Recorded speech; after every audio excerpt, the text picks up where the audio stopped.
आज के वीडियो में हम लोग वैल्यूएशन ऑफ शेयर्स के अंतर्गत देखेंगे कि किस तरीके से इक्विटी शेयर्स का वैल्यूएशन हम करते हैं, साथ साथ जब हमें प्रेफरेंस शेयर्स के सारे केसेस क्वेश्चन में दे रखे हो।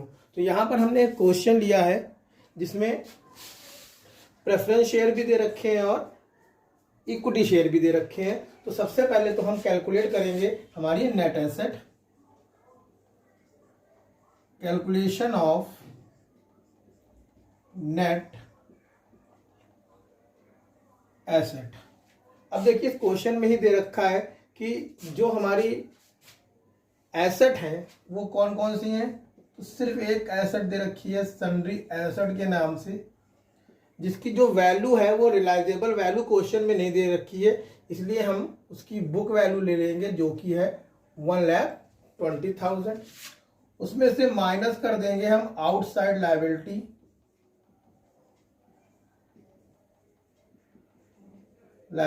आउटसाइड लायबिलिटी हमारी यहाँ पर कौन कौन सी हैं। तो सबसे पहले आउटसाइड लायबिलिटी में लिखा है 10% डिवेंचर्स। अब डिवेंचर कितने के हैं, तो देखिए डिवेंचर जो दे रखे हैं वो हमारे दे रखे हैं 20,000 के, और साथ साथ हमको क्वेश्चन में दे रखा है जो इंटरेस्ट है डिवेंचर पर वो 1 ईयर का जो है वो एरियर है। तो हम इसमें डिवेंचर पर इंटरेस्ट निकालेंगे 10% के रेट से 2,000, मतलब हमारा जो डिवेंचर का अमाउंट आएगा वो आएगा 22,000। इसके बाद क्वेश्चन में दे रखे हैं डेप्रीशिएशन फंड दे रखा है। डेप्रीशिएशन फंड जो है वो है हमारा 10,000 रुपीज का। क्रेडिटर जो दे रखे हैं वो दे रखे हैं हमारे 18,000 रुपीज के।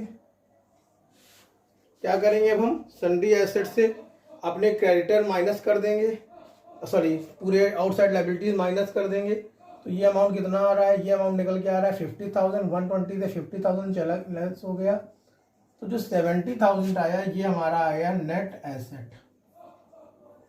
अब अलग अलग केसेस में हम ये देखेंगे कि जो नेट एसेट है वो किस तरीके से इक्विटी शेयर होल्डर और प्रेफरेंस शेयर होल्डर में डिवाइड होती है। यहाँ पर देखिए हमने discount on issue of share, preliminary expenses और प्रॉफिट एंड लॉस अकाउंट को कंसीडर नहीं किया है, क्योंकि लास्ट वीडियो में मैंने बताया था ये तीनों जो हैं वो हमारी फिक्टिशियस एसेट हैं, और फिक्टिशियस एसेट को सन्ड्री एसेट के कैलकुलेशन में या रिलायजेबल वैल्यू में कंसीडर नहीं किया जाता है। इस तरीके से हमारा यहाँ पर आ गया है नेट एसेट 70,000 रुपीज।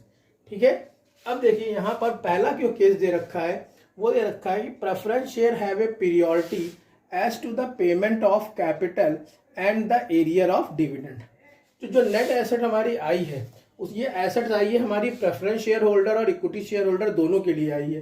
तो इसमें हम क्या करेंगे, सबसे पहले तो पहला केस दे रखा है, केस 1 है कि प्रेफरेंस शेयर के जो होल्डर हैं उनके पास एरियर ऑफ डिविडेंड के साथ साथ जो पेमेंट ऑफ कैपिटल है उसकी भी पीरियोडिटी है, और जो एरियर है वो क्वेश्चन में दे रखा है कि जो 2 साल का वो एरियर है। तो क्या करेंगे, माइनस करेंगे हम प्रेफरेंस कैपिटल क्वेश्चन में दे रखी है हमारी 20,000 रुपीज की, साथ साथ माइनस करेंगे डिविडेंड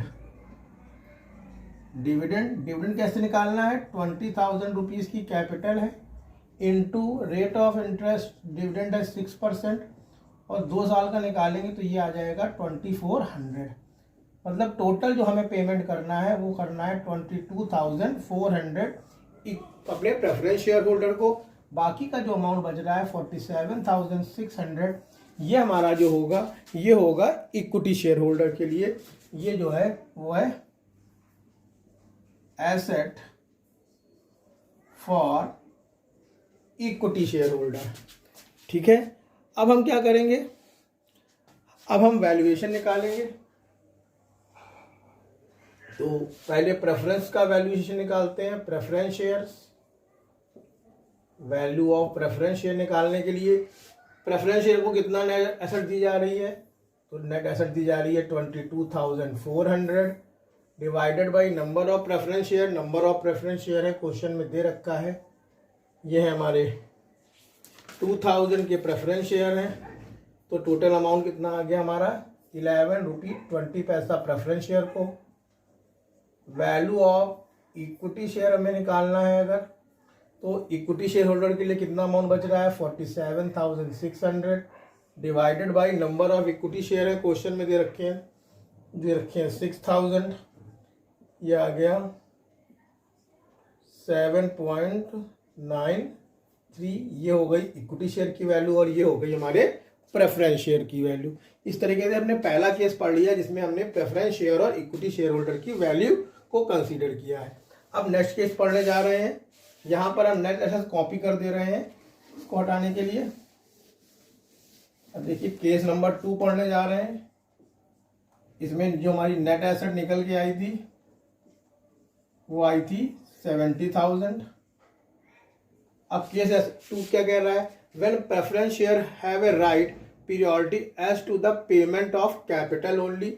मतलब इसमें से हमको क्या करना है, केस 2 में प्रेफरेंस कैपिटल को ही माइनस करना है, डिविडेंड को माइनस नहीं करना है क्योंकि डिविडेंड की कोई पीरियोडिटी नहीं है। तो कितना माइनस करेंगे, प्रेफरेंस कैपिटल माइनस कर दी, 50,000 आ गया, एसेट्स फॉर इक्विटी आ गया हमारा 50,000। अब सेकंड केस के लिए वैल्यू ऑफ प्रेफरेंस शेयर निकालनी है अगर हमें, तो प्रेफरेंस शेयर को पेमेंट कर रहे हैं हम 20,000 रुपीज़ का, divided by number of share 2,000, value आ गई 10 रुपी। वैल्यू ऑफ इक्विटी निकालने के लिए क्या करेंगे,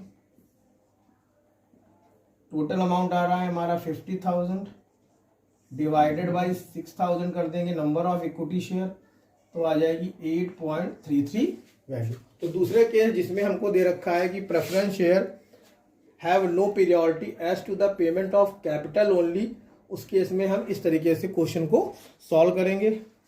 थर्ड केस जो है वो हमारा कौन सा है, थर्ड केस में हम क्या करेंगे, थर्ड केस है when preference share have a right priority as to the payment of dividend only. अब यहाँ पर थर्ड केस क्या कह रहा है कि जो प्रेफरेंस शेयर होल्डर हैं उनको पीरियोडिटी है केवल और केवल डिविडेंड की।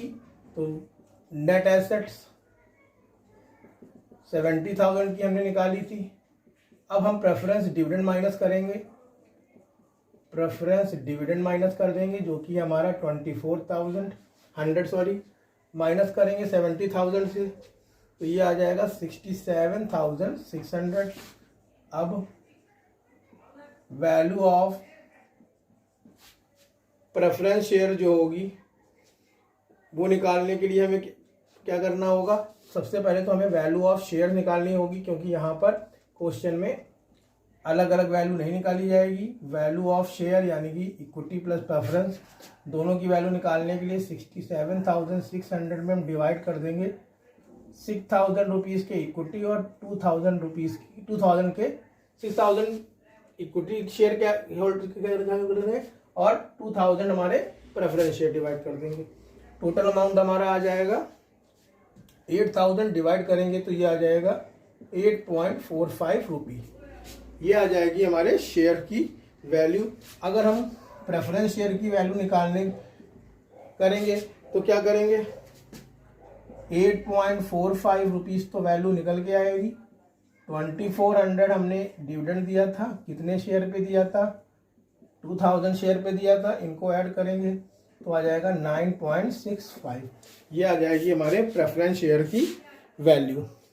अब जो लास्ट केस है इसमें दे रखा है कि when preference share have a no priority as to the payment of capital and dividend, तो इस केस में जो ये पूरे 70,000 होंगे यही हमारी नेट एसेट हो जाएगी और वैल्यू ऑफ शेयर जो हो जाएगा वो हो जाएगा 70,000 डिवाइडेड बाई 6,000 शेयर और 2,000 शेयर प्रेफरेंस वाले, ये मिला के हो जाएगा 8.75।